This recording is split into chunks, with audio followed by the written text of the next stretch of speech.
नमस्कार दोस्तों, स्वागत है आपका अपने YouTube चैनल ISPCS अकेडमी में। और पॉइंटर बुक के माध्यम से जो हम वर्ल्ड ज्योग्राफी खत्म जो कवर कर रहे थे, तो उसका आज ही लास्ट लेक्चर होने वाला है। तो कुछ पॉइंट बचे हुए हैं, तो मैं आज उनको कवर करवा दे रहा हूँ आपका वर्ल्ड ज्योग्राफी का।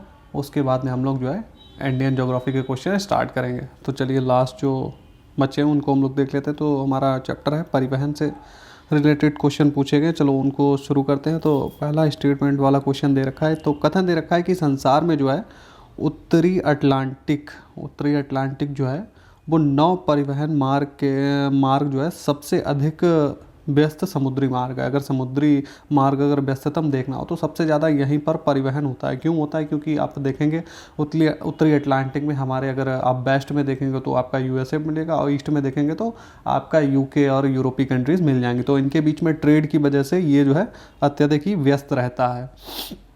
तो वही यहाँ पे रीज़न वही दे रखा है कि वह संसार के दो मुख्य औद्योगिक क्षेत्रों को जोड़ता है, इसलिए जो है वो सबसे व्यस्त रहता है। तो यूरोप और अमेरिका को जोड़ता है, इस वजह से वहाँ पर ट्रेड की वजह से ये रूट जो है बहुत ही ज़्यादा व्यस्त रहता है। संसार का सर्वाधिक व्यस्त महासागरीय मार्ग कौन सा है? उत्तरी अटलांटिक महासागर, जिसकी चर्चा हम लोग कर चुके हैं ऊपर।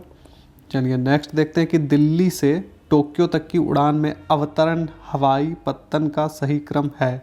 दिल्ली से जब आप टोक्यो जाएंगे तो बीच में जो आपके जो पोर्ट पड़ेंगे, तो वही पूछा गया है कि कहाँ कहाँ पे जो है आपके हवाई अड्डे पड़ेंगे। तो आपका बीच में पड़ेगा बैंकॉक, उसके बाद में हनोई पड़ेगा, फिर हांगकांग पड़ेगा, उसके बाद में पड़ेगा ताइपे। तो क्योंकि आप दिल्ली से जाएंगे तो सबसे पहले वहाँ आप थाईलैंड को जाएंगे, फिर वियतनाम को जाएंगे, फिर उसके बाद में हांगकांग, उसके बाद में ताइपे होते हुए जापान आप पहुँच जाएंगे। पर्थ से लंदन का लघुत्तम मार्ग है। पर्थ कहाँ पर है? आपका ऑस्ट्रेलिया में पड़ता है। ऑस्ट्रेलिया से अगर आप लंदन तक जाएंगे तो सबसे छोटा जो वायु मार्ग है वो कौन सा पड़ेगा? तो आप पर्थ से स्टार्ट करिए, उसके बाद में भारत आइए मुंबई में, मुंबई से आप उड़ान भरने के बाद में रोम जाइए इटली में, फिर लंदन जाइए उसके बाद में। लुफ्थांसा विमान सेवा है, तो ये किस कंट्री की विमान सेवा है? तो ये है आपकी जर्मनी की। जिस तरीके से हमारी एयरलाइंस है, इंडिया एयरलाइंस वगैरह हो गई, तो यही एक कंपनी है, विमानन कंपनी, जिसका नाम है लुफ्थांसा। तो यही पूछा गया था किस देश की है? आपकी है जर्मनी की। यहाँ पर रेल मार्ग और शहर दे रखा हुआ है। तो यूरोपीय पार महाद्वीपीय रेल, तो ये कहाँ से कहाँ तक? ये आपकी पेरिस से वारसा तक जाती है। पार एंडीज रेल, तो ये आपकी वालपराइजो यानी कि चिली से ब्यूनस आयर्स यानी अर्जेंटीना तक जाती है। पार साइबेरियन रेल, ये आपकी सेंट पीटर्सबर्ग यानी कि लेनिनग्राद से लेकर व्लादिवोस्तोक तक जाती है। ओरिएंट एक्सप्रेस, ये आपकी पेरिस से इस्तांबुल तक जाती है। कैनेडियन पैसिफिक रेलवे जिन दो स्टेशनों के बीच में चलाई या फिर चलती है, तो वो कौन कौन सी है? आपकी मॉन्ट्रियल और वैंकूवर के बीच में चलती है। तीव्रगामी रेलों के लिए निर्मित भूमिगत यूरो सुरंग द्वारा जुड़ने वाला देश है, तो कौन सा है? यूरो सुरंग से आपके इंग्लैंड और फ्रांस जुड़ते हैं। सीकान नामक लंबी रेल सड़क सुरंग स्थित है, तो सीकान कहाँ पर स्थित है? ये आपकी स्थित है जापान में। कजान, ओमस्क, सोची एवं चिता में से वह नगर जो साइबेरिया पारीय रेल मार्ग पर अवस्थित नहीं है। तो यूपीपीसीएस में क्वेश्चन पूछा गया था आपके। तो इसमें जो सोची पड़ता है वो नहीं है, बाकी आपके ये बाकी के आपके स्टेशन पड़ते हैं इस रेल मार्ग पर। किस देश में दुनिया का सबसे लंबा बुलेट ट्रेन जाल है? बुलेट ट्रेन जाल सबसे लंबा कहाँ पर है? ये आपका पड़ता है चाइना में। अगर रेलवे की लंबाई की दृष्टि से देखें तो 2019 की रिपोर्ट को आधार बनाएंगे हम, तो सबसे ज़्यादा नंबर 1 पे आएगा अमेरिका, सेकंड पे आएगा रसिया, थर्ड पे आएगा भारत और चौथे स्थान पर आएगा चाइना। स्वेज नहर क्षेत्र में जो है उत्तर से दक्षिण की ओर जो पड़ने वाली झीलों का क्रम है वो हम लोग देख लेते हैं। स्वेज जो कैनाल है आपकी, तो जो नहरें निकली हुई हैं, तो उत्तर से दक्षिण हम लोग जब देखें सबसे उत्तर में पड़ती है आपकी लेक मंजला, उसके नीचे पड़ेगी आपकी लेक टिम्सा, उसके साउथ में पड़ेगी ग्रेट विटर, और सबसे नीचे पड़ेगी आपकी दक्षिण में लिटिल विटर लेक। पत्तन और बंदरगाह, इससे रिलेटेड जो भी पूछे गए हैं, चलिए देख लेते हैं। योकोहामा जो है, योकोहामा, हिरोशिमा, हिटाची एवं कागोशिमा में से कौन सा जापान का सबसे व्यस्त समुद्र पत्तन है? तो कौन सा बंदरगाह जो है जापान का सबसे व्यस्त रहता है? तो वो आपका है योकोहामा। टोक्यो, कैनबरा, न्यूयॉर्क एवं लंदन में से कौन सा पत्तन नगर नहीं है? तो बंदरगाह एक शहर नहीं है जहाँ पर बंदरगाह हो, तो आपका कैनबरा जो है ऑस्ट्रेलिया का, ये एक पत्तन नगर नहीं है। बाकी आपके होगा टोक्यो, होगा न्यूयॉर्क और लंदन, ये एक बंदरगाह के रूप में विकसित जो है नगर हैं। विश्व का सबसे बड़ा पोताश्रय है 2018 की अगर रिपोर्ट देखा जाए तो सबसे बड़ा बंदरगाह के रूप में अगर हम देखेंगे तो पहले नंबर पे आएगा आपका शंघाई जो कि चाइना का है, सेकंड नंबर पर सिंगापुर और थर्ड नंबर पर शेनझेन आएगा, ये भी जो है आपका चाइना का है। पोत भार टन मान की दृष्टि से विश्व का सबसे व्यस्तम बंदरगाह कौन सा है, तो वही है कि लोडिंग के हिसाब से, भार के हिसाब से कौन सा बंदरगाह सबसे ज़्यादा लोडिंग करता है भार के हिसाब से, तो आपका पड़ेगा शंघाई। वेनेजुएला में जो तेल पत्तन के रूप में विकसित किया गया है तो मरकैवो जो पत्तन है ये आपका पड़ता है वेनेजुएला में, और इससे क्या होता है तेल का एक्सपोर्ट किया जाता है वेनेजुएला से अदर कंट्री को। अलेक्जेंड्रिया समुद्र पत्तन है कहाँ का है, ये आपका है मिस्र का। पोर्ट डायमंड कहाँ पर अवस्थित है, ये आपका दक्षिण अफ्रीका में अवस्थित है।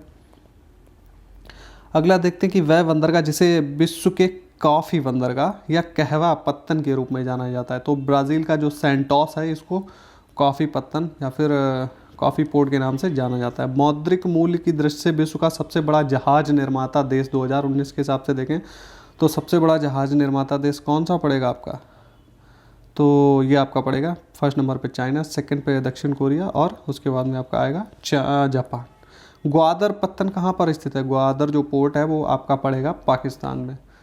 अब हम लोग जो है बंदरगाह और देश देख लेते हैं, तो आपका रॉटरडैम जो पड़ता है वो आपका नीदरलैंड में, इकारगा आपका पड़ेगा रशिया में, मोंटेवीडियो उरुग्वे में और जकार्ता आपका पड़ता है इंडोनेशिया में। मानचित्रण से जो क्वेश्चन बने हुए हैं अभी तक, चलिए देख लेते हैं।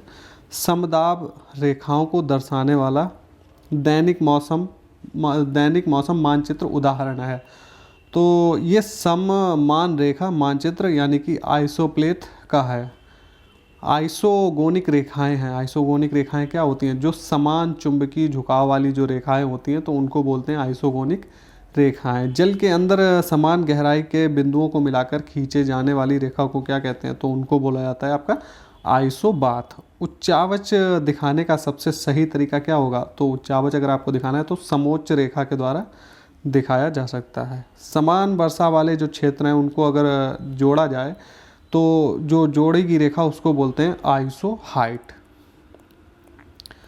खनिज से क्वेश्चन जो छूट गए हैं वो हम लोग देख लेते हैं। जो संसार के सर्वाधिक महत्वपूर्ण मत्स्यन क्षेत्र उन क्षेत्रों में पाए जाते हैं जहाँ पर, देखिए मत्स्यन क्षेत्र जहाँ पर आपको मछलियाँ अत्यधिक मिलेंगी, वो आप जो है वहाँ पर मत्स्यन जो है ज़्यादा विकसित है। तो कहाँ पर, जहाँ पर कोस्ट तथा शीत सागरीय धाराएं मिलती हैं, जहाँ पर ठंडी और जो समुद्र की धाराएं होती हैं, एक तरफ से गर्म धाराएं जाती हैं दूसरी तरफ से ठंडी आती हैं, जो उनका मिलान बिंदु होता है, तो उस जगह पर आपको सबसे ज़्यादा विकसित मत्स्यन क्षेत्र मिलेंगे।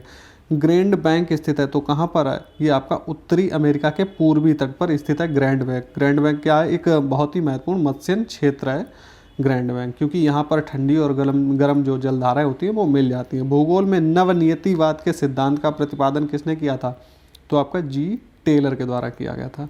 अपनी पुस्तक इंट्रोड्यूसिंग कल्चरल जियोग्राफी में J.E. स्पेंसर एवं W.L. टॉमस ने विश्व को विभाजित किया था, तो विश्व को इन्होंने 11 सांस्कृतिक प्रदेशों में विभाजित किया था। मधेसी जो हैं आपके ये नेपाल में जो पाए जाते हैं, और रोहिंग्या जो आपकी ये जो कैटेगरी है आपकी म्यांमार में रहती है।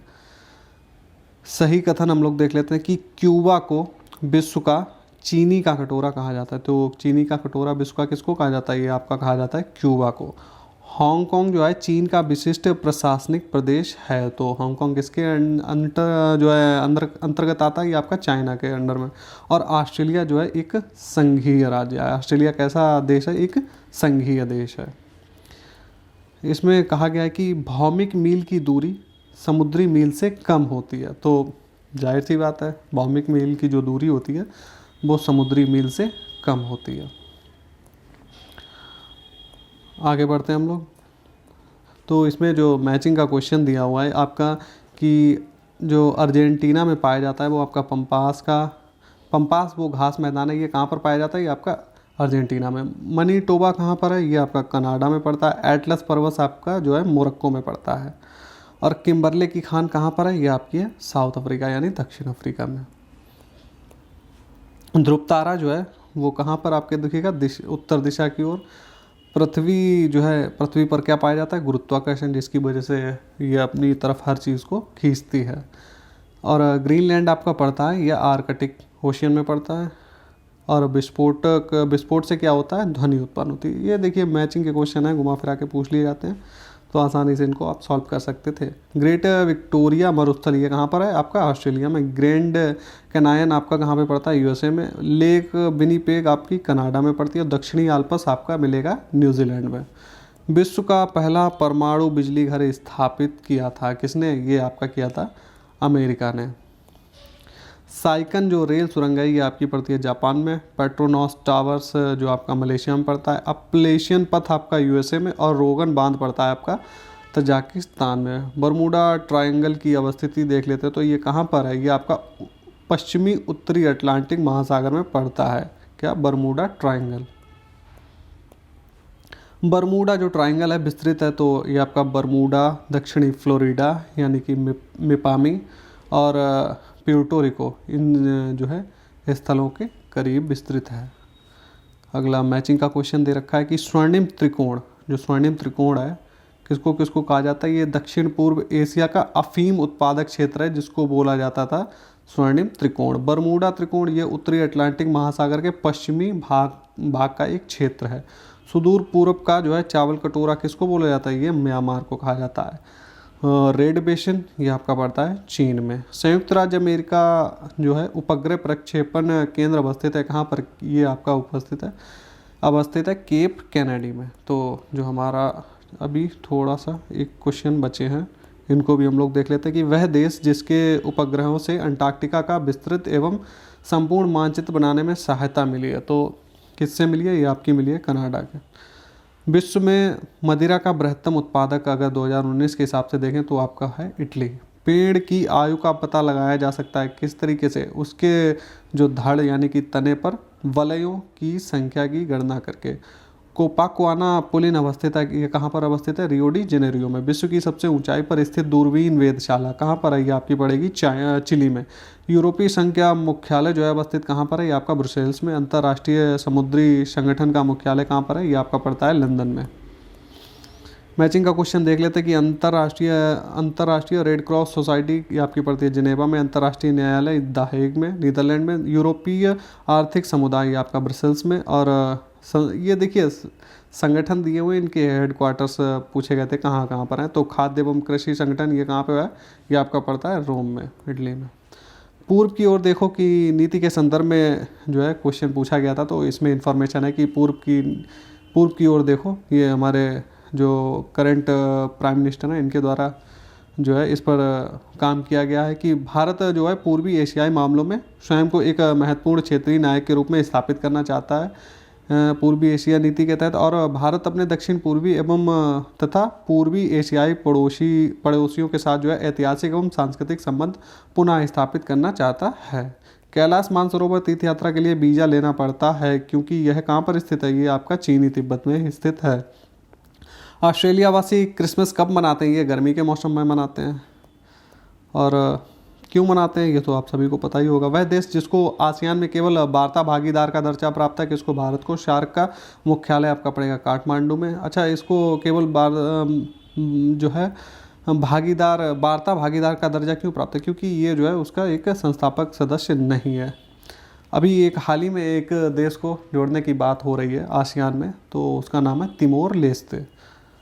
हाँ, शार्क का जो लीनिंग टावर ऑफ पीसा कहाँ पर स्थित है, ये आपकी इटली में। एलेसी पैलेस स्थित है फ्रांस में। उडाका पक्षियों में सबसे ऊंचे कद वाला है कौन सा, रस सबसे अधिक डाकघर वाला देश कौन सा है, ये आपका पड़ेगा भारत। चेरनोबिल परमाणु आपदा घटित कहाँ पर हुई थी, ये आपकी यूक्रेन में हुई थी। लीप फॉरवर्ड पॉलिसी के कारण भुखमरी से लाखों लोगों की मृत्यु हुई थी, कहाँ पर, ये आपकी चीन में। नाभिकीय शक्ति क्षमता की दृष्टि से प्रमुख देशों का क्रम देखें तो हाँ, आपका पड़ेगा पहले यूएसए, उसके बाद में फ्रांस और नेक्स्ट जापान और उसके बाद में पड़ेगा रूस व साउथ कोरिया गणराज्य। 40 कबीलों का देश किसको कहा जाता है, ये आपका कहा जाता है किर्गिजिस्तान को। एड्रियाटिक सागर की रानी के नाम से किसको जाना जाता है, वेनिस शहर को। प्रव्रजन सिद्धांत से संबंधित है तो कौन, ली संबंधित हैं। अमलैंड शब्द का अर्थ क्या है? ये नगर का प्रतिवेशी यानी कि आसपास का क्षेत्र, इसको बोला जाता है अमलैंड। तो वर्ल्ड ज्योग्राफी का जो है हमारा सेगमेंट पूरा समाप्त हुआ है। तो अगले वीडियो में हम लोग जो है इंडियन ज्योग्राफी से स्टार्ट करेंगे। तो चलिए फिर मिलते हैं नेक्स्ट वीडियो में।